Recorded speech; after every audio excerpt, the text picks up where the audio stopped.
Welcome to the Wits and Weights podcast for busy professionals who want to get strong and lean with strength training and sustainable diet. I'm your host, Philip Pape, and in each episode, we'll examine strategies to help you achieve physical self-mastery through a healthy skepticism of the fitness industry and a commitment to lifting heavy and eating right. Welcome to episode 3 of Wits and Weights. Today's episode is all about the S word, strength. What is it? Why is it important? And how to get it? If you're listening to this podcast, it's a safe bet that you have some sort of fitness-related goal. That is, you want to improve yourself physically in some way.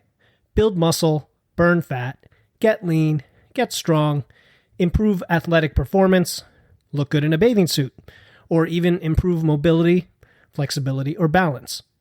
What if I told you there is one attribute above all others that permeates each of these fitness attributes?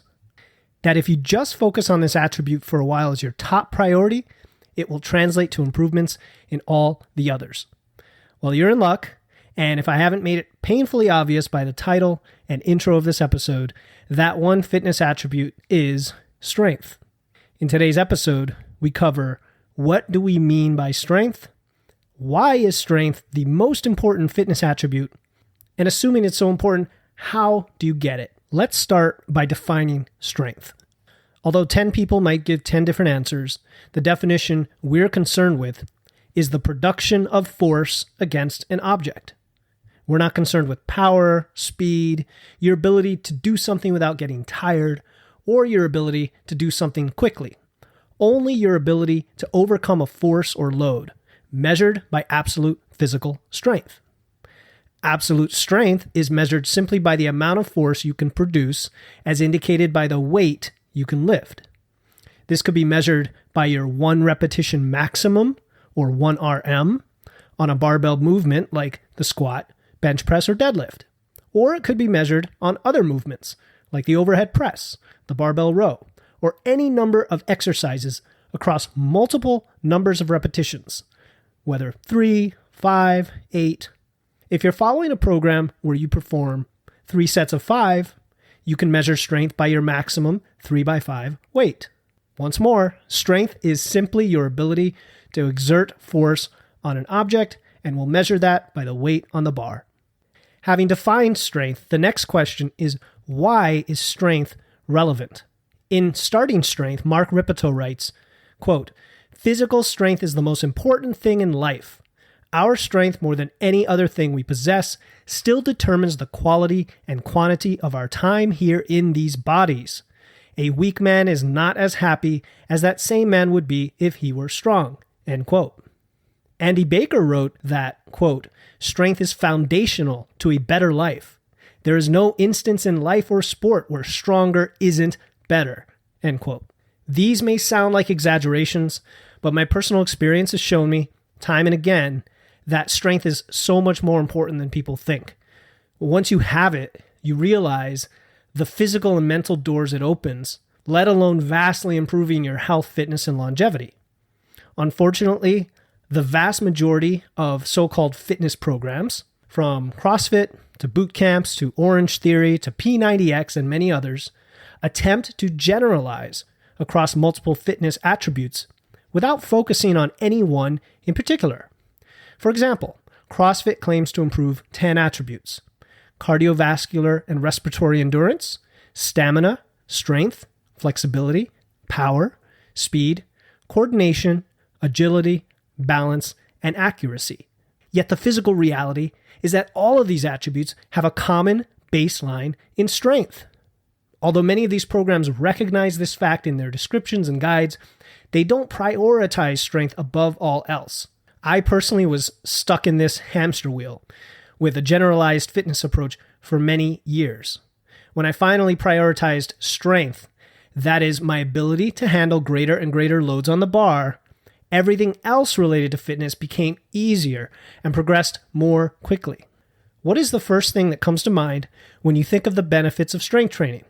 For many, it's getting big or jacked, but building mass like that takes hard work and dedication over a very extended period. In fact, strength has a cornucopia of benefits that almost make it seem like a magical elixir. And for many who've worked to gain strength, that's not too far from the truth. In the Barbell Prescription, Strength Training for Life After 40, Jonathan Sullivan wrote that, quote, strength training can slow, arrest, or even reverse many of the degenerative effects of aging. Loss of muscle and strength, brittle bones, floppy ligaments, dysfunctional joints, and the decline of mobility and balance, end quote. Now that sounds like the fountain of youth to me. According to the Fitness Wiki, here are 10 more benefits of building strength. Improved ability to manipulate or move objects in day-to-day life, including yourself. Increased bone density, reduced risk of osteoporosis. Improved balance and reduced risk of falls. Reduced symptoms of arthritis, back pain, obesity, heart disease, depression, and diabetes. It can improve cognitive ability in older adults. It can improve blood pressure, triglyceride levels, HDL cholesterol. Can reduce the risk of cancer. Broadly reduces the risk of injury, can help maintain joint flexibility, and improved ability to control weight gain through increased calorie usage.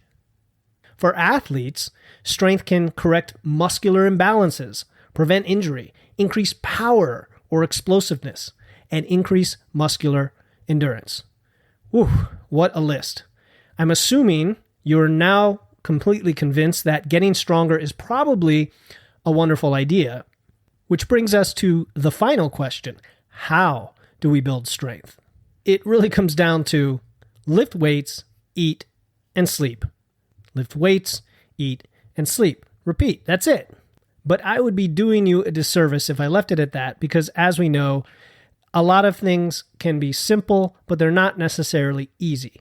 There are many roads that lead to the same destination, some more serpentine than others, and we are going to pave for ourselves the most efficient road we can to get to that destination based on the decades of experience, personal anecdotes, research, knowledge, and outcomes we've seen, whether it's among powerlifters, bodybuilders, or everyday folks like you and me who have been successful doing this. At a high level, becoming stronger requires a few key elements. Heavy resistance training with sufficient frequency and recovery, that includes sleep, eating enough food to create what we call an anabolic environment, and eating enough protein to provide sufficient material to build muscle. Let's cover each of these in detail. We'll start with resistance training.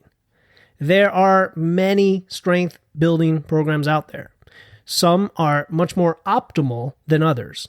And generally, if you pick one of them, you work hard, you stick to it, you'll make much more progress than someone who jumps around from program to program, or even worse, does nothing. In episode 2, we talked about how to choose a strength training program.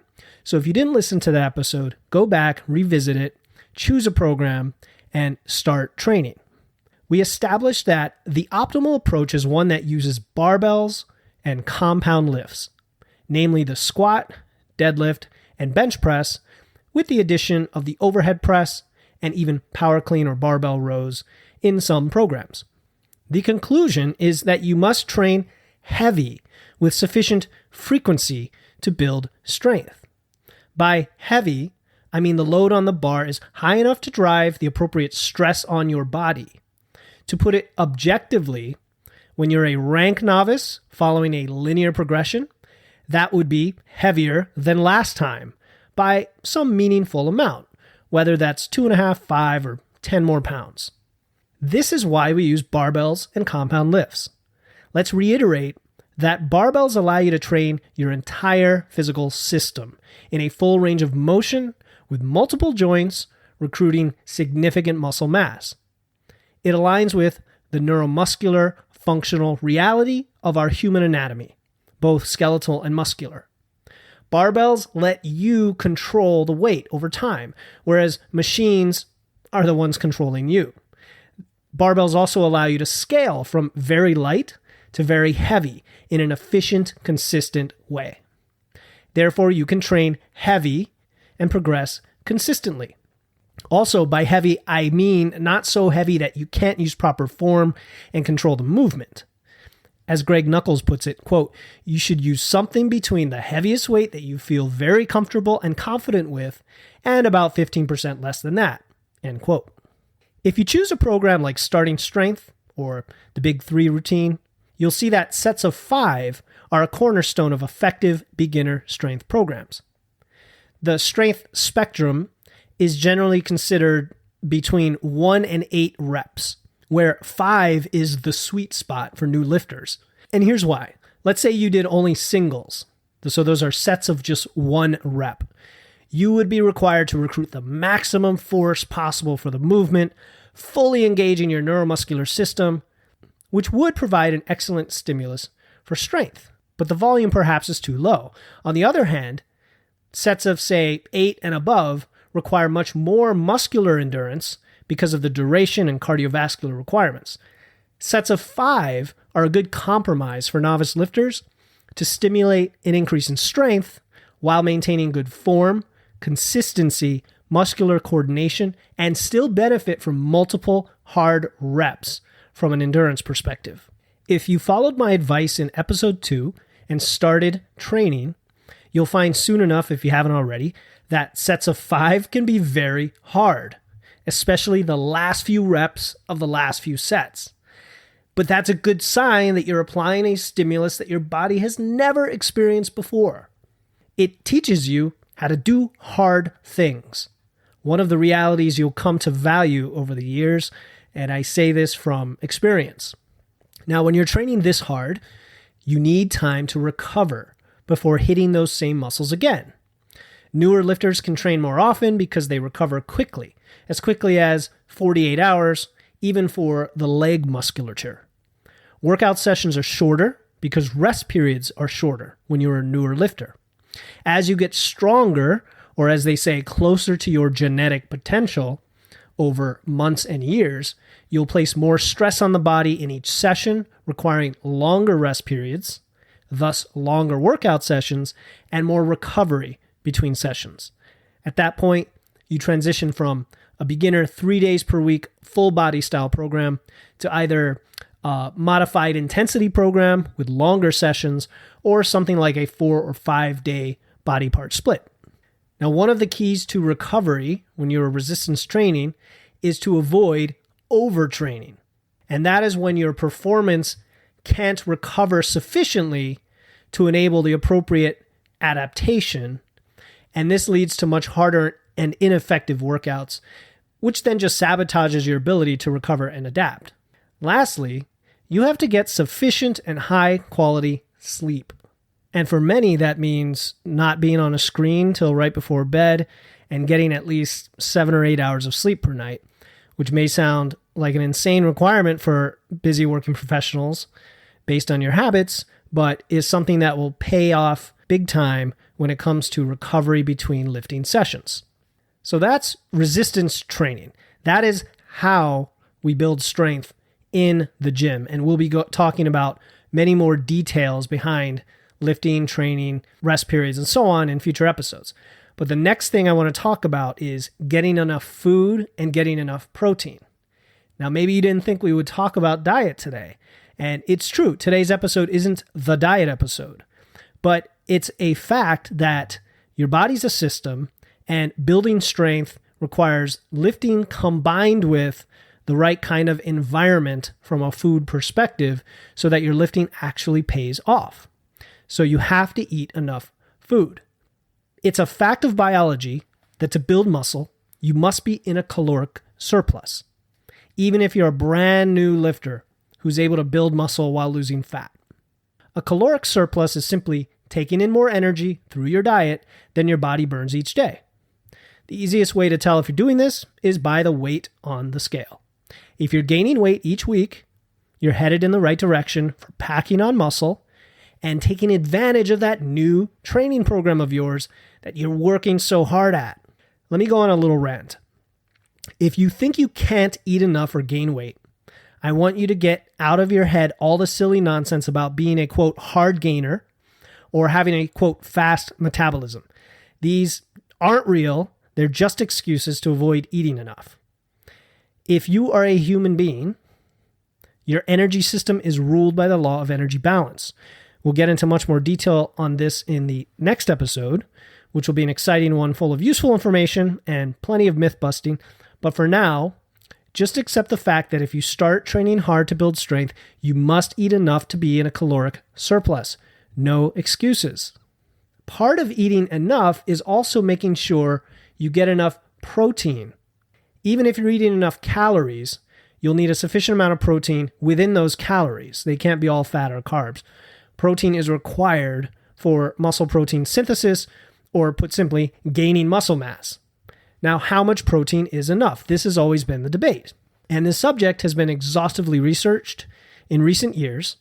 The consensus seems to be that around 0.8 to 1 gram of protein per pound of body weight is a good target, with no need to go much higher than 1.3 grams per pound, despite all the bro science out there suggesting that you need hundreds of grams of protein per day, bro. I personally shoot for 1 gram per pound each day. It's a nice round number, and if you fall short, you're still well in the ballpark. What does this look like? For a 200-pound man, that's 200 grams of protein per day. For a 150-pound woman, that's 150 grams. Now, this might sound like a lot. This might be hard if you are not used to it. So stay tuned for our upcoming episode on diet and nutrition, where I break down a plan of action and some ideas for getting sufficient protein. But for now, look for ways to get closer to this target of 0.8 to 1 gram per pound, starting with things like meat, eggs, and dairy. All of this leads me to a concept called the stress recovery adaptation model. Stress recovery adaptation, which neatly captures much of what we just talked about. First, you apply a new stress to your body with very heavy weights at moderately low reps. We're talking the 1 to 8 rep range, but primarily around 5 for most of the effective beginner programs. Second, you give yourself enough time to recover by resting, sleeping enough, eating enough, and getting enough protein. Finally, your body then adapts as a protective survival mechanism to handle a slightly higher level of stress next time. Next time you go to the gym, you have a new baseline and you should be able to lift a little more weight. And it does this by increasing your neuromuscular strength and muscle size, but only if you gave it enough fuel, rest, and sleep to recover. Stress, recovery, adaptation. The magical formula to building strength. All it requires of you is hard work, dedication, and consistency. Now here's a bonus tip. Even if your goal is just to have a better physique, just to look good, you must have a baseline of strength to grow big, dense muscles and support your ability to handle heavy enough, high rep exercises if and when you wade into the bodybuilding and hypertrophy world. You can't just jump in and start doing hypertrophy in the 8 to 12 rep range and hope to gain much muscle mass. You have to lift heavy and gain strength first. Let's recap today's episode. We covered a lot of material, but I think it's important to understand deeply that which might become the foundation of your health and fitness for the rest of your life. My goal on this podcast is to help you become a highly educated, informed consumer and practitioner, an independent thinker, unbeholden to so-called fitness experts. Today we talked about what we mean by strength from a fitness perspective, why it's critical to the very essence of your health and all fitness attributes, and how you can achieve greater strength through resistance training, eating enough food, getting enough protein, and sufficient recovery to exploit the stress recovery adaptation model inherent in our biology. In our next episode, we'll talk about cardio, fat loss, and metabolism. Then episode 5 will discuss how to approach your diet without going on a diet. We'll dive into a lot of the things we discussed here regarding calories and protein at a much deeper level and how you can put it into practice. And in episode 6, we talk about developing systems and habits to put your fitness on autopilot. If you have questions for me or topics you'd like to hear on future episodes, just connect with me by email, Instagram, or Facebook. All the links are in the episode's show notes. Thanks very much for joining me today. To view the show notes and a recap of today's episode, head over to podcast.witsandweights.com. Before you go, I have a quick favor to ask. If you enjoy the podcast, please let me know by leaving a review in Apple Podcasts. Reviews let Apple know that listeners like you enjoy my show, which helps people find the podcast in search results. It does make a huge difference. Thanks again for joining me, Philip Pape, in this episode of Wits and Weights. I'll see you next time, and stay strong.